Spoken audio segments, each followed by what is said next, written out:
종교철학 12번째 강의를 시작하겠습니다. 이번 12번째 강의는 지난 11번째 강의에 이어서 계속되는 강의입니다. 우리 교재 4장이 되겠는데 종교란 무엇인가에 나오는 마지막 부분이라고 생각이 되어집니다. 특별히 이제 이 부분에서 우리가 다루고자 하는 것은 현대 신학의 아버지라고 간주되고 있는 슐라르마어가 이해했던 종교 문제를 우리가 다루고자 합니다. 슐라르마어가 썼던 책 가운데 종교론이라고 하는 책이 있는데 그 책을 중심으로 해서 슐라르마어가 이해했던 종교 문제를 다루고자 합니다. 그런 다음에 종교를 구성하고 있는 요소들이 있습니다. 우리가 종교라고 할 때 무엇을 가지고 종교라고 할 건가? 종교 안에 있는 그 알맹이들은 무엇인가? 그 내용들은 무엇인가? 이런 요소들에 대해서 몇 가지로 해서 우리가 살펴보도록 하겠습니다. 자, 그러면 12번째 강의를 시작하도록 하겠습니다. 자, 지난 강의에 이어서 다시 시작을 하도록 하겠습니다. 우리 옥토에 대해서 지난 강의까지 좀 설명을 해드렸고, 이제 프리드리히 슐라르마어도 소위 이제 종교를 실존적 정황에서 이해를 합니다. 종교는 결국 실존의 차원에서 이해되어지는 것이다, 이렇게 보는데, 슐라르마어는 우리들에게 좀 많이 알려져 있는 사람들입니다. 슐라르마어는 근대 신학의 아버지라고 좀 부르고 있는 분입니다. 그런데 사실 슐라르마어는 근대 신학보다도 해석학에 더 많은 시간을 할애하고 강의를 많이 했다라고 볼 수 있습니다. 슐라르마어는 브레슬라우에서 구세군 사관의 아들로 태어났고 모라비안 신앙 전통에서 성장을 했습니다.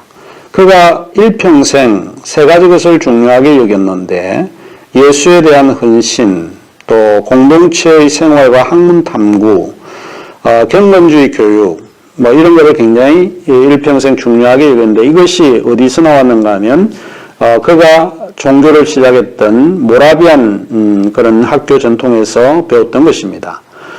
그는 할레대학에 입학을 합니다. 왜냐하면 모라비안 학교에서 있다가 할레대학으로 자리를 옮겼는데 인문학이라든지 철학이 좀 부족하다고 생각을 해서 철학에 대한 욕구가 굉장히 많았는데 이제 그런 이유 때문에 그는 할레대학에 입학을 해서 그곳에서 플라톤의 힐합 철학과 칸트 철학에 몰두를 합니다. 사실 모라비안 신학교는 굉장히 아주 학문적인 단일성이 강조되어지는 교육이니까 다른 어떤 학문에 대한 경험이 부족했을 텐데 그래서 이 할레대학에서 여러 이제 철학적인 그런 사유를 가지고 새로운 학문에 접근을 하게 됩니다. 하나 인생을 살다가 그는 좀 젊은 날에 방황을 경험을 합니다. 젊은 청춘의 연애라고 하는 게 모든 사람이 다 경험할 수는 있겠지만은 특별히 이제 그는 우리와 다른 경험을 하게 되는데 그에게는 이제 친구가 있습니다. 군목을 하던 친구가 있는데 그 친구의 부인인 엘레노르 그루노를 사랑을 합니다. 그루노를 이제 친구의 부인을 사랑하니까 오늘날 우리 내에서 사용하고 있는 불륜이죠. 그루노는 도시락을 싸들고 이렇게 쫓아다닐 만큼 외적인 미모를 가진 사람이나 성격을 가진 사람은 아닌 걸로 알려져 있습니다. 사실 그녀는 과민성이나 감상성에 빠진 매력 없는 여인으로 알려져 있고 단지 키가 굉장히 큰 걸로 알려져 있습니다. 이로 인해서 그 지역에 문제가 되니까 소위 슐라르마어는 그 누님이 살고 있는 시골로 갑니다. 이제 그곳에서 목회를 하면서 플라톤의 헬라어로 된 플라톤의 저작들을 번역하기 시작을 합니다. 그가 거기에서 번역을 하면서 눈이 떴던 것이 해석학입니다. 결국 해석을 할 때에 해석자는 저자의 의도를 알고 저자의 의도를 그대로 파악하는 것이다라고 하는 이런 류의 해석을 시작을 합니다.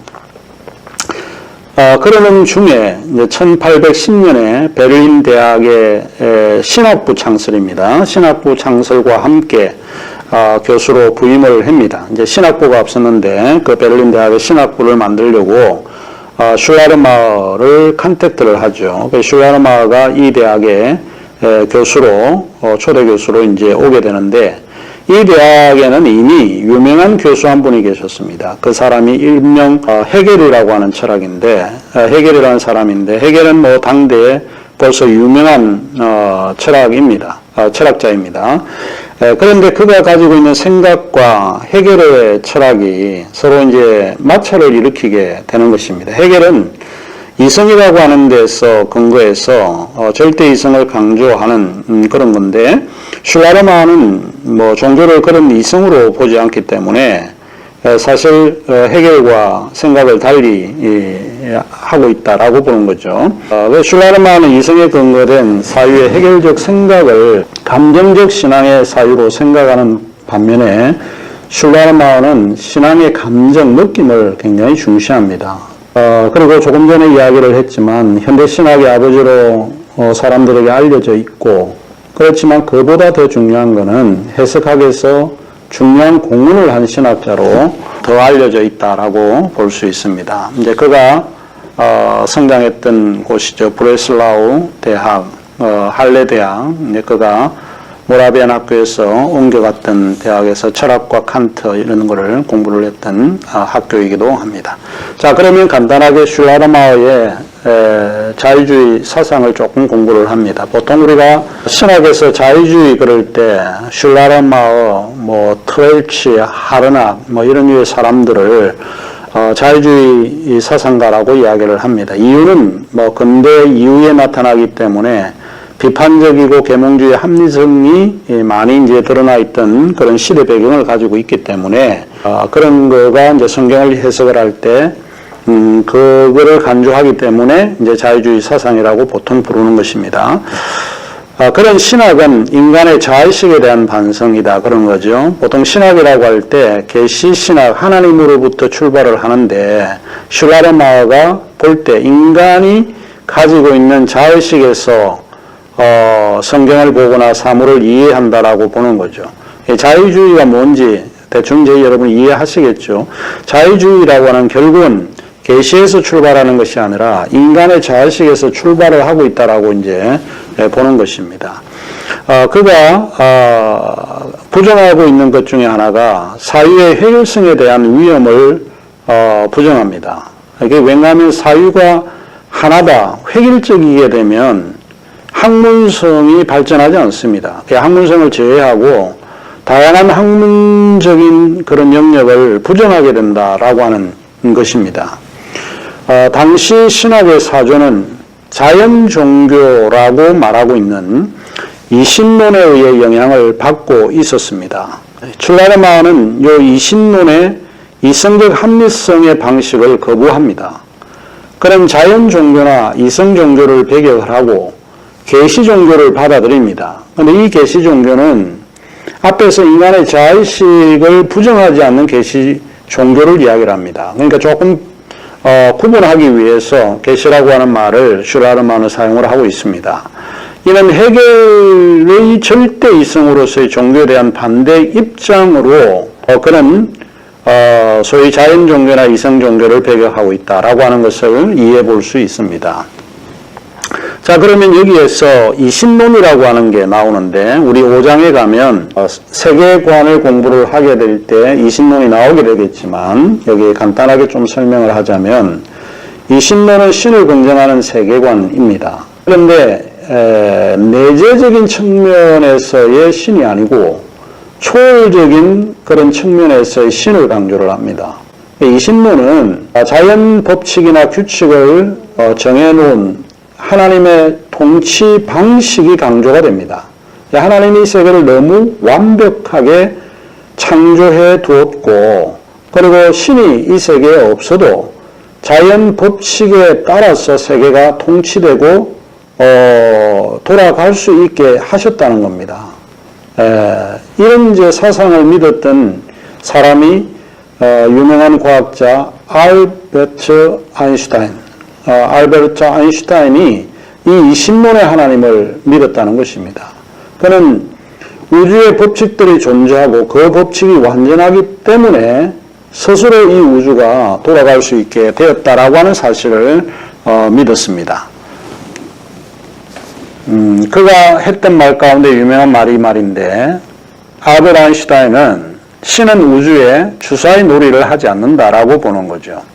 이 신론의 가장 핵심적인 내용을 가지고 그런 이야기를 하고 있습니다. 하나님은 주사위를 가지고 던지면 2가 나오고 3이 나오고 4가 나오고 5가 나오고 마음대로 임의대로 나타나는 것이 아니고 실제로 하나님은 어떤 법칙이나 자연 이 규칙에 따라서 돌아가도록 이미 만들었다는 거예요. 너무 완벽하게 만들었다라고 하는 것을 슐라르마는 믿고 있었습니다. 자, 이제 돌아와서 종교는 그러면 슐라르마는 하나님에 대한 경건한 직관이자 느낌으로 이해를 합니다. 자, 슐라르마는 종교를 객관적이나 절대적으로 이해를 하지 않고 상대적으로 이해를 하는데 이는 종교가 인간의 경험 또는 인간의 직관에 기초되어 있기 때문이라고 믿었습니다. 자, 여기에서 이제 우리가 종종 혼란스러운 용어가 하나 나오는데 그게 직관적이라고 하는 용어입니다. 직관적이란 말은 감각적 인식 혹은 경험의 산물로서 감각 경험의 자료에 의해 인식되는 과정을 의미한다. 이렇게 보는 겁니다. 그리고 이제 잘 알려져 있는 종교는 그가 정의하기를 절대의존의 감정이다. 이게 굉장히 중요한 말입니다. 어떤 절대자에서 절대적으로 내가 의존하고자 하는 감정, 어떤 때 이런 마음이 생길까요? 편안하고 모든 게 잘 될 때, 삶이 소위 아주 그 평안하고 평온한 그런 상태에서는 누군가를 잘 의존하지 않습니다. 그러나 뭔가 삶이 불안하고 힘드는 과정을 경험하게 되면 누군가를 의존하고자 하는 마음이 생기게 되죠. 이 종교는 일종의 그런 것이다. 이렇게 정의를 합니다. 하나님은 인간의 감정과 정서의 의미를 제공하지 않는 형용사학적 존재가 아닙니다. 그래서 우리가 절대 의존을 하고자 하는 그런 감정이 그는 종교라고 정의를 합니다. 경건은 감정의 경향과 규정성으로도 정의가 되는데 이것은 경건이 지식이나 행위가 아님을 의미합니다. 지식이라고 하는 것은 진리 문제이고 인식론의 문제입니다. 행위는 무슨 문제냐면 도덕적인 문제입니다. 그러니까 이 무슨 말을 하는가 하면 종교라고 하는 것은 지식도 아니고 행동도 아니다라고 보는 거죠.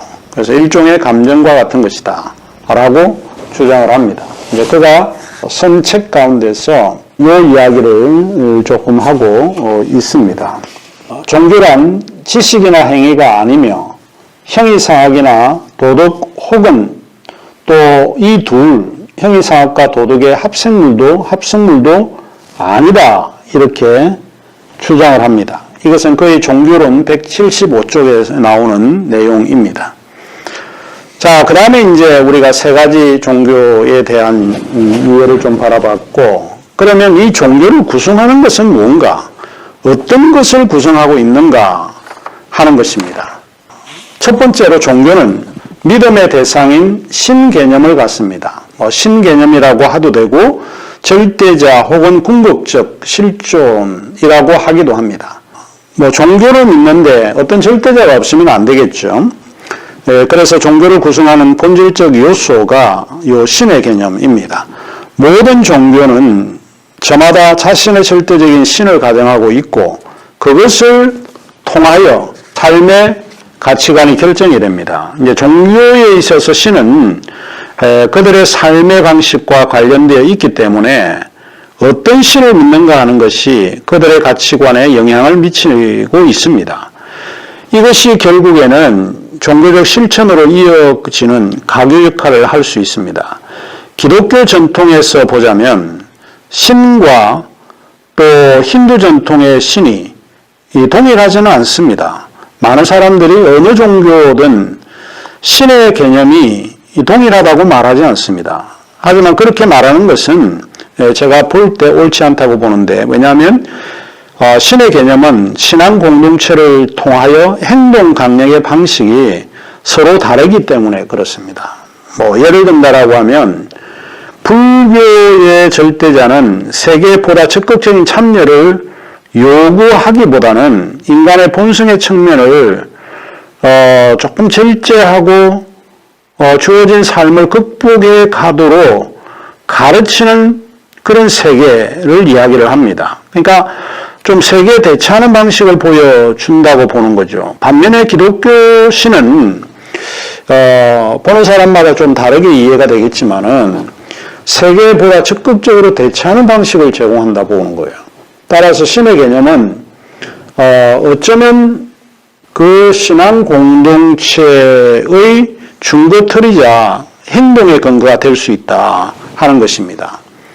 그 다음에 이제 두 번째로 종교는 성스러운 관습을 행하는 제의적 요소를 가지고 있습니다. 제의적 요소는 종교에 있어서 기본적입니다. 사람들은 오래전부터 종교적인 행위와 종교적인 제의를 구분하지 않았습니다. 반대로 웨이라고 하는 종교학자가 있는데 그가 쓴 원신과 종교라고 하는 책에서 제의를 행동으로 나타난 신화로 정의를 합니다. 제의라고 하는 것은 종교의 배후에 각인되어 있는 것이 전면에 드러나는 현상과 같은 것으로 이해를 하죠. 그리고 제의는 신앙을 유지하는 일종의 방편이고 의례라고 볼 수 있습니다. 자, 의례는 조금 이따가 제가 다시 좀 설명을 해드리도록 하고, 세 번째로 종교는 성스러운 경전을 가르치는 교리를 가지고 있습니다. 그러니까 결국 종교는 경전이나 교리를 반드시 가지고 있어야 한다라고 보는 것이죠. 이것이 종교를 구성하는 요소입니다. 자, 그 다음에 이제 네 번째로 종교는 제의적 행위를 실천한 구체적 의례 행위를 가지고 있다라고 주장을 합니다. 종교를 구성하는 요소에는 사실 앞에서 이야기했던 경전이나 교리만 있는 게 아닙니다. 교리에 담긴 신앙을 몸소 체험하는 의례 행위도 종교를 구성하는 중요한 요소 가운데 하나입니다. 가령 매주 일요일에 예배를 드리지 않은 기독교인은 아마 생각할 수도 없겠죠. 뿐만 아니라 다른 모든 종교들도 각기 나름대로 특정한 의미를 담은 의례를 행합니다. 한마디로 의례가 없는 종교는 없다고 해도 과언이 아닐 것입니다. 이렇듯 의례는 종교 생활에서 중요한 위치를 차지하고 있지만 몸짓으로 이루어진 것이어서 반복될 수 없고 매우 가변적인 특성을 지니고 있다라고 볼 수 있습니다. 이 의례에 대한 이야기는 우리 교과서 171쪽에서 제가 설명을 해두고 있습니다. 근데 한 가지 이제 우리가 이런 질문을 던져볼 수 있어요. 종교를 구성하는 요소에서 의례 행위가 굉장히 중요한데, 종교적 의례가 중요한데 왜 중요할까 하는 것입니다. 종교적 의례를 통해서 한 개인이 가지고 있는 내면의 문제를 해결하기도 하고, 또 의례 행위를 통해서 구성원들은 사회적 결속력을 갖기도 하는 효과를 지니고 있다고 합니다. 말하자면 종교적 의례는 교회나 절과 같은 공동체의 유대감을 강화시킬 수 있습니다. 그 유대감을 강화시킬 수 있는 수단이 일종의 종교 의례라고 우리가 해볼 수 있습니다. 종교학자였던 조현범이라는 분이 계시는데 종교 의례를 이렇게 표현을 하고 있습니다. 우리 교과서 171쪽에 제가 직접적으로 좀 인용을 해보면, 의례란 것은 바로 종교신앙을 받아들이는 신자들과 그들이 믿는 신을 연결시켜 그들 사이의 결속을 강화하는 기능을 할 뿐만 아니라 또한 개인과 개인이 속한 사회를 연결하는 결속을 강화한다는 것입니다. 결국 의례란 인간이 성스러운 사물에 대해 어떻게 처신해야 하는가를 규정해 놓은 행동 규범이면서 동시에 집단의 정체성을 형성하는 방법들의 집합이라 할 수 있습니다. 자, 결국 이제 간단하게 이야기를 하자면 의례 행위란 단순히 외적인 요소에만 치우치지 않는다라고 하는 것입니다. 그 다음에 이제 다섯 번째로 종교는 형성하는 역사를 가지고 있습니다. 그러니까 종교는 갑자기 이 세상에 뭐 이렇게 나타나는 것이 아니고 오랜 시간적인 그런 누적된 시간을 통해서 나타나는 그 역사를 가지고 있다라고 하는 이야기입니다. 역사는 과거의 것이죠. 그런데 과거라고 하는 것은 한마디로 전통입니다. 그 전통을 통해서 종교가 형성이 되고 있고 우리는 역사나 전통 없는 종교를 받아들이지 않고 그것이 없는 종교를 우리는 일명 사이비 종교라고 단정을 합니다. 물론 사이비 종교란 단순히 역사성이나 예술성에 의해서 파악되지 않지만 일반적으로 주된 종교와는 거리를 두고 있는 것이 분명하지 않을까 생각을 합니다. 구체적으로 다시 말하자면 진짜 종교와 가짜 종교를 구분짓는 조건들이 아마도 이 역사성에 의해서 그렇게 되지 않을까. 물론 역사만 가지고 진짜냐 가짜를 구분하지는 않습니다. 종교 이론에서 가짜와 진짜를 구분하는 그 조건 가운데 또 하나가 윤리적인 측면을 강조하죠. 어쨌든 이런 오래된 역사를 가져야 좀 가짜 종교, 사이비 종교에서 벗어날 수 있고 또 윤리적인 측면을 가지고 있어야 사이비 종교에서 벗어나지 않을까 하는 생각을 가지고 있습니다. 그리고 마지막으로 종교는 상징적 의미와 가치를 지니고 있습니다. 인간은 자신의 사유 과정을 이해하고 세계 속에 있는 사물을 통해서 어떤 것을 받아들이는데 대부분 상징적으로 받아들이게 됩니다.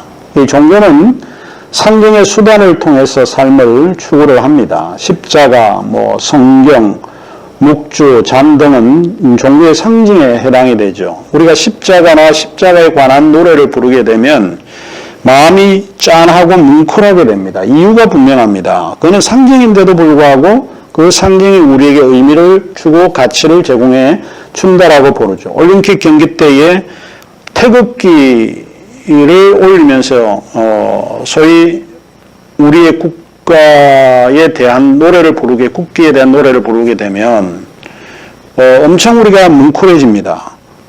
이제 그런 상징적인 것만 그치는 것이 아니고 우리의 마음 속에 의미와 가치를 제공해 주고 있다라고 볼 수 있습니다.